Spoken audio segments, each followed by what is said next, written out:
You need to know the enemy.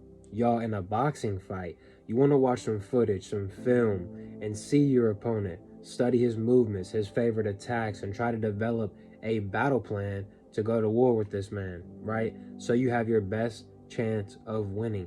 Y'all, the same with the devil. He has his same tricks, his same habits, his same approaches, and they haven't changed. It's from old. And when you take a look at Jesus being tempted in the desert, the devil offered him everything, worldly kingdoms, wealth, all this. He tempted him, and Jesus stood tall. And there's certainly many things we can learn from how Jesus responded to and combated the devil with scripture, right?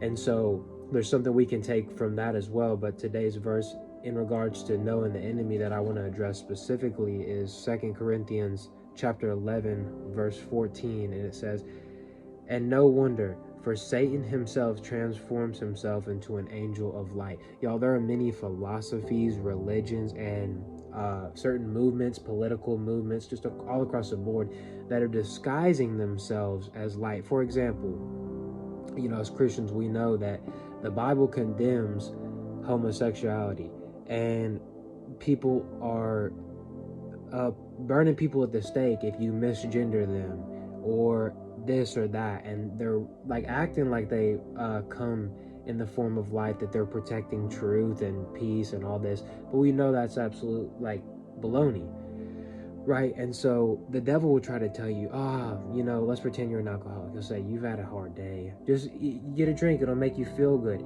He lies and he deceives, and he'll hit you. If you think about a war and you're attacking your opponent, the best time to strike is when they're unexpecting it and when they're at their weakest. So let's pretend you've had a hard day. Maybe your boss chewed you out, maybe you ran over a nail, your tire's flat, right? And then you finally get home, maybe dinner wasn't as good or this or that, maybe you just finished the last episode of the show you watched, and then bam, he hits you with whatever temptation, and he's going to strike when you're vulnerable. Same with when you're in war, you're going to try to catch your enemy off guard when they're lacking, right?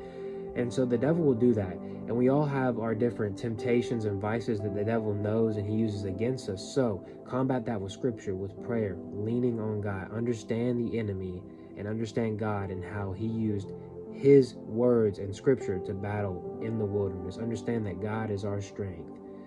I pray this word bless you and that you guys have a great blessed day.